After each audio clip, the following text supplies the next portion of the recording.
Hey guys, Ryan with Peer Support again. Just want to get a quick video out to you guys, try and make this short as I can, talk about some of the topics that have been going on here over the last couple months. Obviously, we lost a member this fall, talk about some of the frustrations maybe are surrounding that. Um, and then moving forward, there's some things I wanted to get out to you in September. For Suicide Awareness Month, there are some things beyond my control that's delayed that, so we'll get into that here today.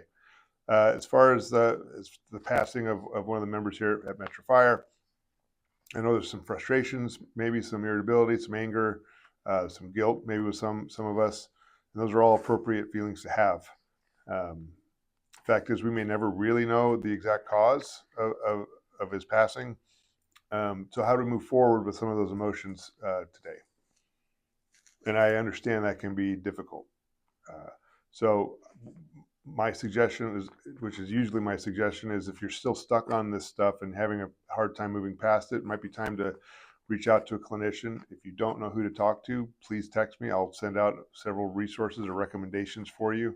And the nice thing about the clinicians is that when we are stuck, they have those tools and modalities to help kind of just guide us through the rest of that stuff so we can heal ourselves. So that's one thing I would recommend for you guys.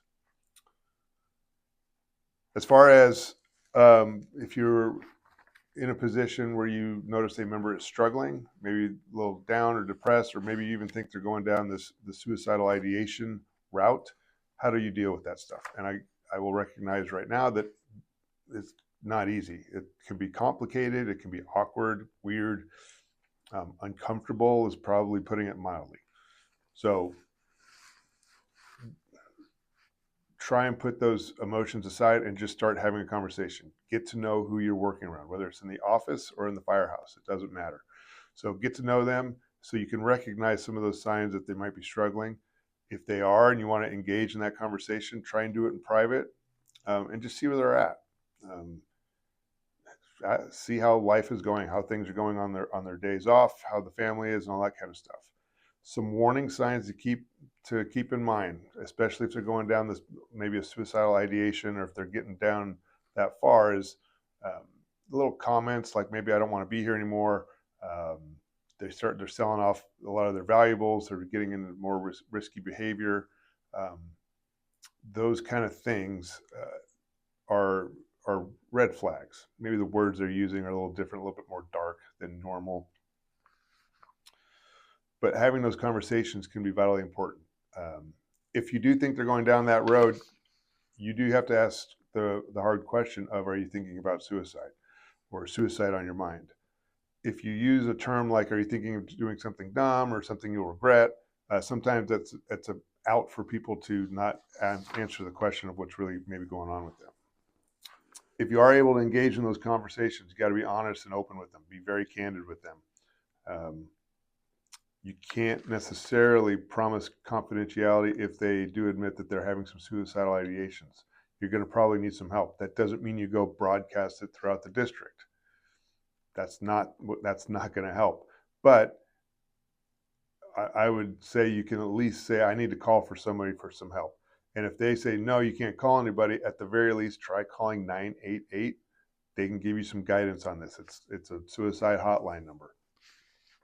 If you do ask that hard question on whether they're having suicidal thoughts, the next question you have to ask is, do you have a plan?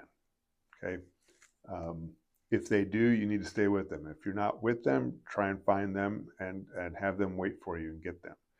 Again, you're probably going to need help, resources. Try contacting peer support. Try your union leaders. Try anybody you trust. Quite frankly, they don't have to have a title. Anybody you trust that can help out.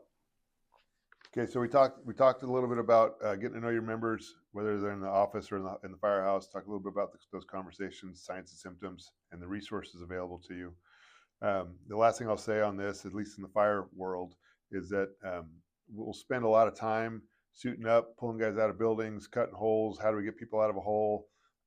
Forcing doors, all the kind of the fun stuff, right? We practice very hard on the communication part of it, and saving us and saving the public in certain incidents. But we spend very little time on how to save us when we notice a member might be struggling, whether it's with substances or depression or any of that kind of stuff, and how to have those conversations. I encourage you guys to have those conversations. Get to know your members. I know it's uncomfortable. If you don't want to have those conversations, please at least let a peer support member know, and we will reach out to them.